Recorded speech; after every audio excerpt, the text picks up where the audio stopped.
वंदे मातरम। नमस्कार, जय श्री राम।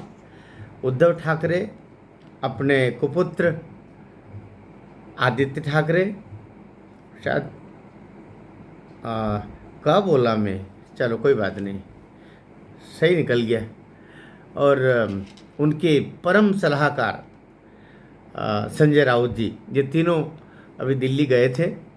और दिल्ली में जिस बात को लेकर के चर्चा है वो बात तो आप सबको पता है कि इनको पिछली आखिरी की तीन जो कुर्सियां थी, जो सामान्यतः चपरासियों के लिए होती है या केयर टेकर के लिए होती, मीटिंग वगैरह में कोई कमी तो नहीं रहेगी देखने के लिए, उन तीनों कुर्सियों पर बेंच बेंच पर या जो भी था उसके पीछे इन तीनों को बिठाया गया।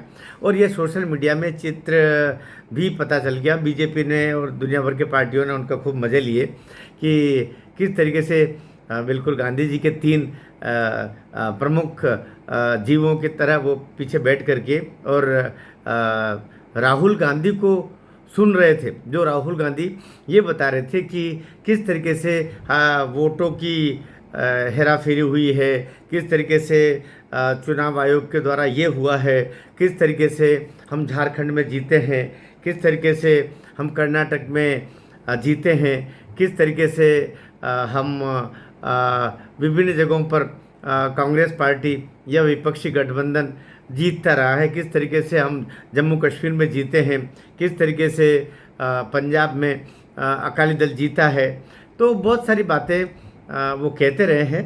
और कोशिश उन्होंने ये की कि इसमें सब चुनाव आयोग गलत कर रहा, चुनाव आयोग गलत कर रहा, उस पर एक अलग वीडियो बनाएंगे। लेकिन उसके जो बड़ी बड़ी बात ज़रूर 1 मिनट में कह दूँ, फिर वो बात कहना चाह रहा हूँ कि जिसके लिए मैंने वीडियो बनाया वो बात अभी आखिर में कहने वाला, बहुत बड़ी बात है, वो बहुत बड़ी बात है जो आखिर में कहना चाह रहा हूँ। वो ये है कि भाई अभी चितपट दोनों में ही राहुल गांधी चाहते हैं। राहुल गांधी पर अलग वीडियो बनाएंगे। हम अभी बात कर रहे हैं उद्धव ठाकरे जी। ये बाला साहब ठाकरे जी की संतान कहलाती रही है, लेकिन इनके कृत्य देखो कि अब कहाँ से ये कहाँ आ गए। हम यूं ही साथ चलते चलते आखिरी में जो तीनों चपरासियों की कुर्सियाँ, जो सामान्यतः कुर्सियाँ जमा करके आखिरी में कोई खाली रह जाती वहाँ बैठते हैं, वहाँ पर राहुल गांधी ने इनको बिठाया। सही है, उनकी औकात जहाँ थी वहाँ पर उनको बिठाया, क्योंकि ये साधुओं के हत्यारों का तीनों का एक समूह है, जिनके कारण से तीन पालघर में 2 साधु चित्कार करके मर गए। उन्होंने मरते समय ये बद्दुआएं निश्चित दी होगी कि ये ठाकरे के जो परिवार की जो ये नालायक संतान है, ये सब बोला होगा।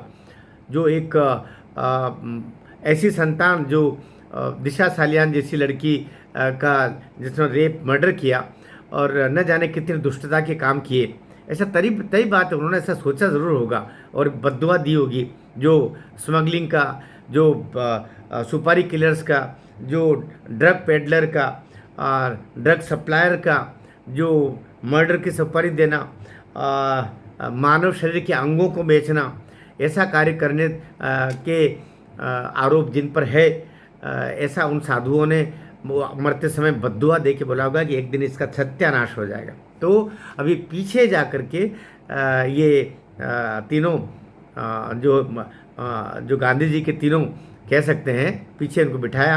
राहुल गांधी को कहना चाहिए कि जो वो ये कुछ मामले में तो वो बहुत बड़ा चतुर होता है, उसको पता है कि किसको कितना सम्मान देना और किसको कहाँ बिठाना है। इस संदर्भ में संजय राउत से पूछा गया, संजय राउत ने कहा कि आगे दरअसल आंखें हमारी वो जो स्क्रीन से चमक खा रही थी, इसलिए पीछे ऐसा होता था आगे कुर्सियाँ खाली दिखाई देती। तो बहरहाल, तो ये सजाएं इस दौर का जो सबसे बड़ा निर्णायक जज होता है ईश्वर, वो इन तीनों को दे रहा है। अब तो देखते चलिए क्या क्या भुगतना है।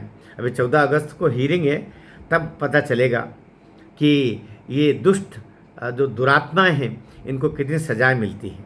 अभी तो मेरा मन लगा कि इस पर भी एक वीडियो देना चाहिए, कि वीडियो दिया कि इनको कहाँ पर वहाँ बिठाया जहाँ सचमुच इनको बिठाया जाना चाहिए।